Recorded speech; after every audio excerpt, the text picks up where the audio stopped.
Yung may mga problema dyan sa Facebook payout nila, na may na mga nakalagay na bangko or mga ano na hindi nyo mapalitan, katulad ko, kasi ilang beses ko na talaga siyang pinapalitan pag mag-click ako tapos code lang, and then babalik ulit. So wala, hindi ko talaga siya mapalitan. Matagal ko nang inasikaso to, so wala talaga. So ang ganito lang po yung gagawin, di ba, pag ganyan, payout. So nakikita nyo dyan, naka-hold na yung earnings ko kasi naayos ko na siya. So tutulungan ko kayo kung paano, kasi same tayo ng problema.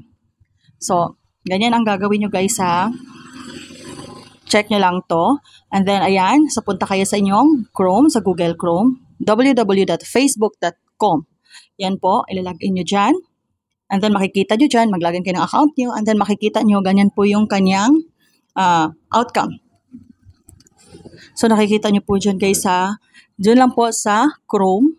Kasi ilang beses na yan, pupunta sa payout, magkakaroon ng code, wala talaga, as in, hindi pa rin siya, babalik pa rin siya sa dati. So, ganyan guys. Pag nakita nyo yan siya sa Chrome nyo, tapos pupunta kayo sa mga dashboard nyo, ganyan po talaga ang lalabas.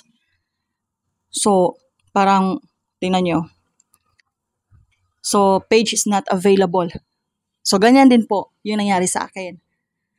Same yan. So, ang gagawin nyo lang po yan guys. Ayan. Nakita nyo po yung tatlong dot sa taas. Tatlong dot. Click nyo lang po yan. Makita nyo po yung desktop site. Yung desktop site pag nasa, syempre kung wala, pareha tayo naman cellphone lang, walang laptop. So, desktop site nyo po. Ganyan po yung magiging outcome niya. Tapos, click nyo lang po yung dashboard. So, parang naka-laptop na kayo dyan guys.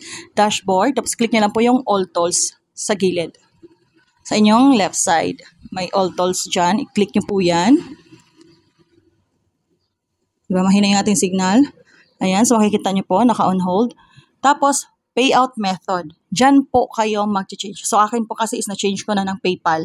Kasi bangko po yan dati. Pag bangko kasi kailangan maka $100. Pag PayPal kasi $25 lang, pwede na sumahod. So, ayan po, may PayPal. Palitan nyo lang po yan. Same lang po, as in, mabilis lang po siya. Hindi na po kailangan ng code na something na ganyan. So, ayan, pag okay na, so balik na kayo sa inyong account sa Facebook. Tapos makikita nyo na po siya doon. Ayan, sa payout nyo, i-check nyo po. Ayan na, naka-change na siya ng PayPal. Diba? Mabilis lang siya guys. Kasi dati hindi ko talaga magawa yan. Ilang beses na magbibigay lang ng code. Pag code, wala din mangyayari. So,